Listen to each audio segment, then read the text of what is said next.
नमस्कार मंडळी, आज आपण बघणार आहोत ढाबा स्टाईल पनीर भुर्जी।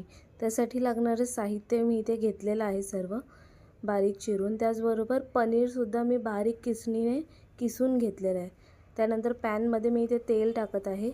तेल व्यवस्थित गरम झालं की मी इथे कढीपत्ता टाकते, कांदा फोडणीसाठी। कांदा टाकला की तो व्यवस्थित मऊ होईपर्यंत आपल्याला परतून घ्यायचा आहे। कांदा व्यवस्थित लालसर परतेपर्यंत शिजून घ्यायचा। त्यानंतर इथे मी टोमॅटो ॲड केला आहे। टोमॅटो ॲड करून झाला की त्याला व्यवस्थित परतायचा आहे, तो पण शिजला पाहिजे व्यवस्थित।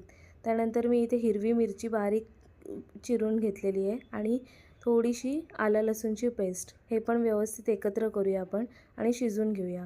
त्यानंतर इथे काळे मिरी पूड घेतलेली आहे, थोडीशी हळद आणि चवीनुसार मीठ मी इथे ॲड करत आहे। आता टाकलेलं जे सर्व साहित्य आहे ते व्यवस्थित एकदा आपल्याला परतवून घ्यायचं आहे। मग मी इथे किसलेलं पनीर टाकत आहे आणि हे पण पनीर व्यवस्थित आपल्याला मिक्स करायचं आहे। त्याच्यामध्ये पनीरला संपूर्ण मसाले लागले पाहिजेत असं व्यवस्थित मिक्स करायचं आहे। आता झाकण ठेवून 1 मिनिटभर आपण वाफ काढायची आहे। बघा, वाफ काढून झाल्यावरती किती सुंदर दिसते आपली पनीर भुर्जी। त्याच्यामध्ये कोथिंबीर भुरभुरायची वरून आणि आपण बाउलमध्ये सर्व करायची। तयार आहे आपली ढाबा स्टाईल पनीर भुर्जी।